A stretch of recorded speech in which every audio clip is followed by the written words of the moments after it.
You are standing around a crackling fire. The year is roughly 50,000 BC. The sun dropped below the horizon hours ago, plunging the landscape into absolute, impenetrable darkness. There is no streaming service to entertain you, no digital smartphone to distract your attention, and absolutely zero existential dread weighing on your mind regarding an unread work inbox. There is only you, the dancing warmth of the flames, and a thick, choking cloud of dark smoke curling directly into your face. And somewhere, at some precise, forgotten moment in our deep prehistory, one of your nomadic ancestors stared directly through that blinding smoke and thought a truly absurd thought. Wait, what if I breathed that in on purpose? This is the real unwritten chronicle of how human beings discovered the act of smoking. We are not talking about modern commercial cigarettes, luxury cigars, or the guy standing outside the office building who you always end up talking to for far too long on a lunch break. We are talking about the very first time a primitive human being intentionally inhaled the gaseous byproduct of a burning organic plant. And why that bizarre, counterintuitive act might actually be one of the oldest, most deeply hard-coded habits our entire species has ever shared. Because here is the grand truth that modern industrial marketing completely hides from you. Smoking did not start with commercial tobacco. It did not start with global colonial trade routes, or elaborate Native American diplomatic ceremonies, or even the invention of basic agriculture. The deep, biological urge to pull smoke into our lungs is hardwired into us on a level so primitive that it predates human civilization entirely. And the archaeological evidence backing this up is genuinely insane. Let us begin our investigation with the element of fire itself. Because before you can smoke absolutely anything, your species must first master the art of controlled combustion. And fire has been an intimate part of the human story for a remarkably long time. The oldest confirmed, universally accepted evidence of deliberate fire control by our ancestral line was discovered deep within a site called Wonderwork Cave in South Africa, dating back roughly 1 million years.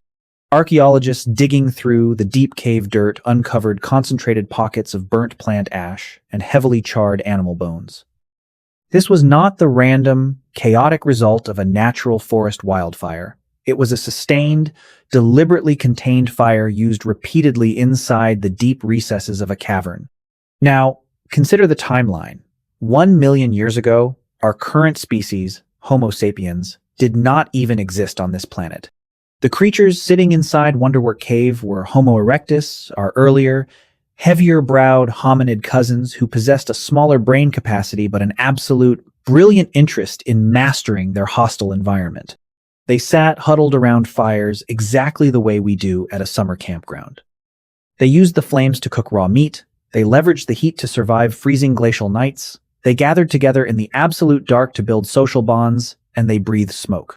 Every single day, for hundreds of thousands of generations, every single human and pre-human ancestor who sat downwind of a campfire involuntarily inhaled plant smoke. It was constant, it was unavoidable, and it was essentially the original baseline air quality of human history. But here is where the evolutionary plot thickens. Some of that campfire smoke was not just ordinary inert wood smoke. When you burn complex organic matter, you do not just produce basic carbon dioxide and water vapor. You release an intricate cocktail of chemical compounds, depending entirely on the specific botany you threw into the flames. Certain plants, when subjected to intense heat, release highly potent psychoactive chemicals, complex alkaloids, and volatile terpenes, compounds engineered by nature that interact directly with the human central nervous system in ways that are, to say the least, highly noticeable. In other words, throughout our deep evolutionary journey, our ancestors were regularly, accidentally getting high around the evening campfire, and they had absolutely zero scientific understanding of why they suddenly felt completely amazing. This is not some fringe, radical theory. Renowned anthropologists have proposed for decades that early human populations living in rich, biodiverse forest environments would have routinely been exposed to the heavy smoke of wild psychoactive flora, including ancient variants of cannabis and wild Nicotiana species that grew natively across Africa, Europe, and Asia. The human brain, it turns out, possesses highly specialized molecular receptors specifically designed to respond to cannabinoids.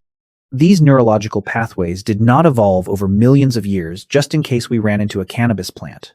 They are a fundamental part of our internal endocannabinoid system, which regulates critical bodily functions ranging from mood stabilization and memory retention to sleep cycles and appetite. But the sheer fact that these receptors exist means that when a primitive human first inhaled the dense smoke from a burning wild cannabis bush, their brain was not confused or hostile. The neurological system was essentially saying, "Oh, hello. I have been waiting for you." And that exact moment, that first completely accidental hit of psychoactive plant smoke around a prehistoric campfire, is the true, unvarnished origin of smoking. It was not a planned commercial decision or a cultural policy. It was a highly pleasant neurological accident, repeated so many thousands of times that someone eventually possessed the cognitive intelligence to recreate the phenomenon on purpose. Think about the scope of that reality for a second. The entire multi-trillion-dollar global tobacco industry, the centuries of international shipping, the shamanic traditions of grand empires, and the social customs of modern bars, all of it may have sparked because a tired prehistoric hunter sat downwind of the wrong burning bush and had a really unexpectedly magnificent evening. History is occasionally beautiful in the most profoundly absurd ways. However, as critical investigators of history, we must be exceptionally careful when mapping out our technical timelines. The claim that ancient humans accidentally breathed in psychoactive smoke is one thing, but the claim that ancient humans intentionally constructed tools to systematically cultivate and inhale these substances is a completely different level of historical evaluation. Let us examine what the cold, hard science of archaeology actually proves. The absolute oldest, direct physical evidence of intentional, structured cannabis smoking, meaning heavily burned cannabis seeds discovered inside an undisputable cultural context designed for deliberate inhalation, comes from an elite ancient burial site high in the Pamir Mountains of Central Asia, dating precisely to around 500 BC. There, excavators uncovered beautifully preserved wooden braziers containing smooth river stones that had been superheated in a fire, resting alongside thick chemical residue from cannabis plants. When scientists analyzed this ancient residue, they discovered something stunning. These specific plants possessed an unusually elevated level of THC compared to the wild hemp common to the region at the time. This was not wild, industrial hemp used thuggishly for making ropes or harvesting fibrous seeds. This was selected, highly potent psychoactive cannabis, and it was utilized directly inside an enclosed ritual burial setting 2,500 years ago. But this brings us to a glaring cognitive trap that limits many historians. Does the lack of physical evidence older than 500 BC mean the behavior did not exist before then, or does it simply mean that ancient organic matter is terrible at surviving the ravages of time? Stone tools from 3 million years ago survive effortlessly because stone is practically indestructible. But a primitive wooden pipe packed with dried green herbs, or a woven leather pouch filled with wild leaves, will completely dissolve back into the damp earth within a few centuries. The absolute absence of physical evidence is never the evidence of absolute absence. Consider the famous Herodotus problem. Herodotus, the legendary ancient Greek historian writing in the 5th century BC, recorded a highly detailed, bizarre description of a nomadic people called the Scythians, who ruled the massive Eurasian steppe. He claimed that the Scythians performed a strange vapor bath ritual. They would construct tight, enclosed felt tents, heat large stones until they glowed red-hot, crawl inside, and throw wild hemp seeds directly onto the stones, causing a dense smoke to fill the tent. Herodotus noted that the Scythians would inhale this smoke and literally howl with absolute pleasure inside the darkness. For centuries, modern Eurocentric historians assumed Herodotus was merely fabricating an entertaining myth or completely misunderstanding a foreign hygienic bath. Then, in the 20th century, Soviet archaeologists began systematically excavating royal Scythian burial mounds frozen in the permafrost. Inside the tombs, they discovered the exact bronze braziers, the identical charred river stones, and the unmistakable chemical residue of hemp seeds, perfectly validating Herodotus's account down to the exact technical detail. The ancient reporter was not exaggerating. If anything, he was underselling the scale of the ritual. Now, let us pivot across the Atlantic Ocean to tobacco, the specific plant that the modern world universally associates with the act of smoking. Tobacco belongs to the genus Nicotiana, and it is native exclusively to the American continents. This geographical fact is extraordinarily significant because it means that tobacco was completely, totally unknown to the entire Old World, Europe, Africa, and Asia until European colonial powers made landfall in the Americas at the close of the 15th century. When Christopher Columbus and his shell-shocked Spanish crew stepped onto the beaches of the Caribbean in 1492, their journals recorded an array of bewildering sights. But one behavior baffled them above all else. They witnessed indigenous Taino men and women casually walking around with small, glowing rolls of dried leaves, inhaling the toxic smoke directly into their mouths and blowing it out through their noses. Columbus's crew thought it was a demonic, unnatural act. Yet, within a matter of weeks, the Spanish sailors tried it themselves, because human curiosity is an unstoppable force. But tobacco use in the Americas was far from a recent novelty in 1492. Modern chemical testing of residue, scraped from ancient stone and ceramic pipes, has pushed the timeline of tobacco smoking back to at least 3,500 years ago in the southeastern United States. And in the Amazon basin, where the plant was first domesticated, some researchers calculate its use extends back over 10,000 years, tied to the very dawn of human migration into the continent. And here is the crucial philosophical distinction regarding ancient American tobacco. It was absolutely not recreational. It was not a casual vice. Tobacco was viewed as a supreme, terrifyingly sacred technology. It was an elite tool utilized by shamans for intense healing rituals, for diplomatic treaties between warring tribes, and for direct, high-level communication with the spirit world. Blowing tobacco smoke onto a person's face was an act of supreme blessing, deep connection, and profound spiritual alignment. A shaman smoking tobacco was not taking a casual cigarette break. He was forcing open a literal, psychological portal between the physical world and the divine cosmos. The rising smoke was viewed as a living, breathing messenger that traveled upward between dimensions, carrying human prayers to the gods and bringing prophetic visions down to the tribe. Tobacco use was heavily disciplined, strictly ritualized, and deeply feared.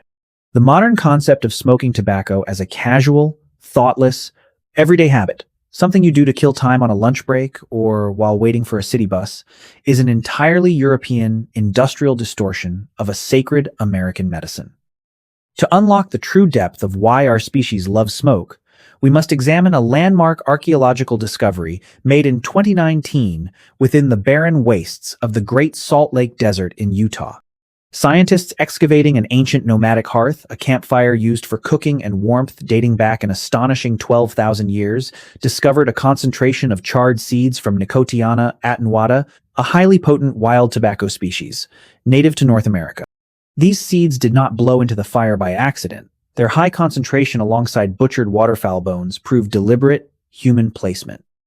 This discovery pushed the baseline timeline of human tobacco interaction back by thousands of years, long before the invention of pottery or smoking pipes in the region. This historic data validates what psychopharmacologists call the intoxication hypothesis. The core argument is simple yet radical. Across every single human culture ever documented in anthropological history, human beings have systematically and aggressively sought out ways to alter their baseline consciousness.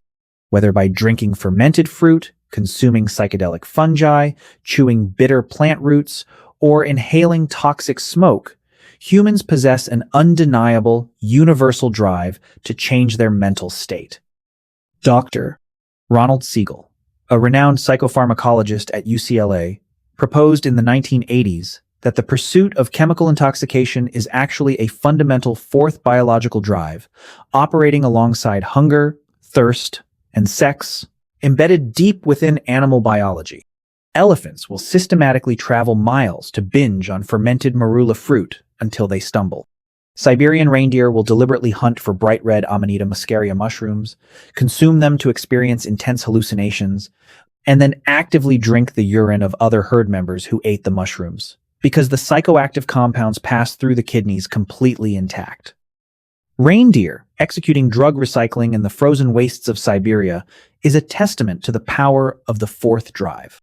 If this biological drive to alter the mind is that old, it is completely logical to conclude that prehistoric humans, hundreds of thousands of years before they ever farmed a single plot of land, were deliberately standing downwind of specific burning plants because they had learned through raw, trial and error experience that it altered their cognitive perception. It was prehistoric trial and error at the highest possible stakes. Occasionally, it was fatal. Inhaling the smoke of the wrong wild plant could paralyze your respiratory system instantly. But the groups that survived noted the botany, remembered the effects, and passed that dangerous data down through thousands of generations via oral storytelling around the dark campfire. Furthermore, long before smoking became a spiritual ritual or a commercial commodity, it operated as a primary medical technology. The Ebers Papyrus, one of the oldest, most significant medical documents in human history, written in ancient Egypt around 1550 BC, contains a vast repository of clinical treatments. Among them are explicit prescriptions, commanding patients to inhale the therapeutic smoke of superheated medicinal herbs to directly cure chronic disorders of the throat and lungs. From a modern medical perspective, this sounds completely insane. Treating lung disease by forcing the patient to inhale burning smoke? But the Egyptians were far from foolish. The specific herbs they selected, including henbane and various aromatic resins, contain powerful, genuine pharmacological compounds that act as bronchodilators when combusted, instantly relaxing the airway. The ancient Greeks refined this into a standard medical practice called therapeutic fumigation. Hippocrates, himself, the revered father of Western medicine, whose very oath modern doctors still swear upon, wrote extensive clinical protocols detailing the inhalation of herbal vapors to directly treat deep pulmonary infections. The logic was structurally sound for the ancient world. If a plant possesses a powerful chemical medicine, the fastest, most direct courier mechanism to deliver that medicine straight to the interior of the lungs is through the act of breathing smoke. We still utilize this exact delivery architecture in the modern world with asthma inhalers, nebulizers, and medical gases. We simply removed the destructive act of burning the organic material. If you read the 3,000-year-old foundational texts of Indian Ayurvedic medicine, you find an entire, highly sophisticated science dedicated to a practice called dhumapana, which translates literally as smoke drinking. This was not an improvised casual pastime. It was a deeply clinical medical protocol. The texts specify the exact dimensions of the inhalation pipes, the precise blending of medicinal herbs like turmeric and saffron, and the strict hours of the day the smoke should be drawn into the body to rebalance internal energies. Across Babylon, Egypt, India, and China, inhaling smoke was a highly disciplined, respected frontier of ancient medical science. Finally, we must acknowledge the powerful social geometry of the smoke circle. Humans are evolutionary pack animals. Our survival throughout prehistory depended entirely on group cohesion and absolute intra-tribal trust. An isolated individual in the Paleolithic world was a dead individual. Anything that enhanced social bonding and synchronized human emotions possessed immense evolutionary survival value. Modern neuroscience has proven that when a group of humans participate in a shared, highly ritualized, altered experience together, it instantly synchronizes their neural activity, dramatically lowers interpersonal hostility, and deepens tribal identity in measurable, concrete ways. The ancient smoke circle was not a casual, hedonistic party. It was an essential piece of primitive social infrastructure. Breathing the same heavy smoke, sharing the same altered mental space, was the psychological cement that allowed a group of hunters to walk into high-risk, lethal encounters the next morning with absolute, unified coordination. The historical tragedy, however, lies in the absolute moral disaster that occurred when this sacred, disciplined, and clinical technology was stripped of its cultural boundaries and transformed into a global mass-market commodity. When European industrialists seized tobacco in the 16th century, they commodified it with a terrifying speed. Within 4 short centuries, what had taken indigenous Americans thousands of years to balance as a sacred, measured medicine was re-engineered by Western corporate structures into a weapon of hyper-efficient addiction. In the 20th century, commercial tobacco giants spent billions of dollars actively suppressing scientific data, proving their products caused terminal lung cancer data. Their own internal research facilities had already validated. They explicitly engineered cigarettes to target children, hired corrupt medical professionals to endorse smoking on national advertisements, and systematically laced their tobacco with ammonia and other chemical compounds specifically designed to make nicotine hit the human brain faster, harder, and hook the consumer for life. The absolute moral chasm between an ancient shaman in 500 BC reverently placing cannabis onto a hot stone to honor a dead ancestor, and a modern corporate executive signing off on a predatory marketing campaign to sell cigarettes to teenagers is one of the widest ethical voids in human history. Both behaviors utilize the exact same physical element of smoke. Absolutely nothing else is the same. So, when did ancient humans truly start smoking? The honest scientific answer is that we do not know the exact day. And because of the perishable nature of organic botany, we likely never will. The physical artifacts firmly anchor the habit at 12,000 years ago, but the biological drives beneath it, the primal hunger to alter consciousness, the use of inhaled vapors as targeted medicine, and the deployment of shared smoke as social technology are almost certainly as old as the mastery of fire itself. It is a behavioral thread that runs completely unbroken through 1,000,000 years of the human journey. The next time you sit around a crackling summer bonfire, smell the rich scent of burning wood on a cold winter night, or flip a simple electrical light switch, you are actively participating in a monumental evolutionary continuum. You are doing exactly what the very first intelligent humans did in the deep, terrifying darkness of our prehistoric past. You are gathering around the flame, you are connecting cause and effect, and you are breathing. If this deep, systemic chronicle of our oldest habit expanded your perspective today, make sure to smash that like button right now. Leave a detailed comment below with your thoughts on the intoxication hypothesis or the ancient practice of Dhumapana, and subscribe to Hiarau Stickly as we continue to deconstruct the hidden blueprints of our world. See you next week.